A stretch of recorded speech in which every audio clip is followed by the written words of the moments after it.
Welcome back, students. I'm Urpita Shah, lecturer of Shahpada Das College of Education.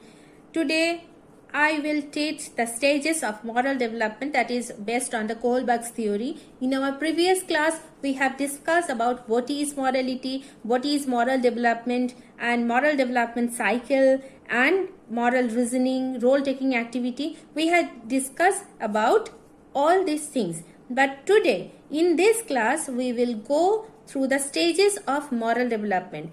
We have already mentioned that there are 3 stages as we can find. First one is pre-conventional level, which starts with the 4 and continues till 10 years old.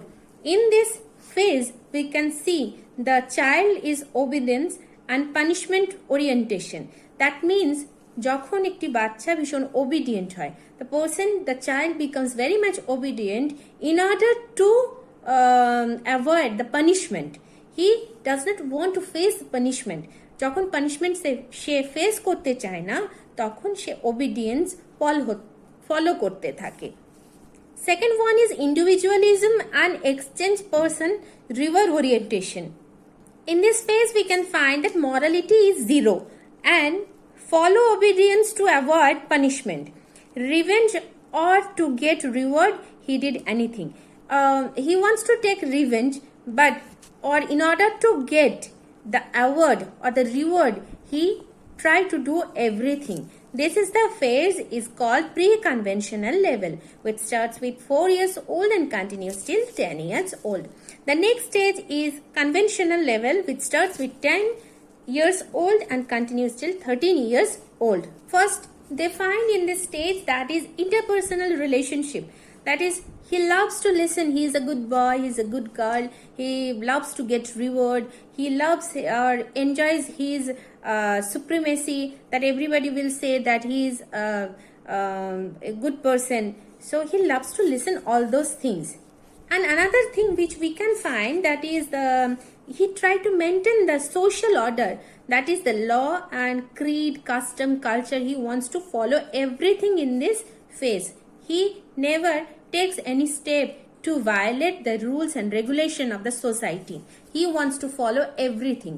The third phase starts named as post-conventional level. As we all know, in our previous class, we have talked about this, which starts with 18 years old.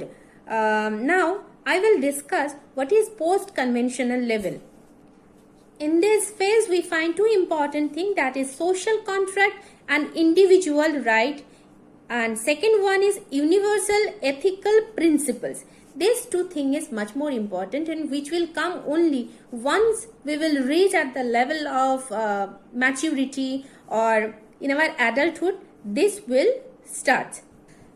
The first point, try to say the social contract and individual right. This one will say that he will follow the rules for benefit. Okay. And second one will say the universal ethical principle that goes over his self. When the person will start think that যখন তার একটা জায়গায় সে পৌঁছে যাবে যেখানে তার maturity তিনি অর্জন করবেন এবং সেখানে তিনি নিজের স্বার্থের কথা, নিজের পরিতৃপ্তি বা নিজের কোনো কিছুর প্রতি আসক্তি যেগুলিতে আছে সেগুলিকে সরিয়ে রেখে সোসাইটি ডেভেলপমেন্টের কথা চিন্তা ভাবনা করতে শুরু করবে, তখনই এই স্টেজে তিনি পৌঁছবেন। তার আগে it's not possible for the person to reach at this level or at this stage. Criticism, Kohlberg has faced many criticism in his theory. First one is his thesis is based on hypothesis. Okay, his theory is based on hypothesis, not real and scientific. Some people says this thing. And gender biased in if the female remains in position of male, then here must be a difference because of the female thinks from their heart, not from their mind, and they are much more emotional. So they will take any decision from emotionally. So it's not always possible for a female to take always the right thing. What we can see, in case of male, that is much more, they are much more practical.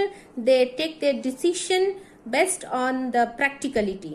They are not emotionally too much like the other woman. So it is a gender biased theory according to some people.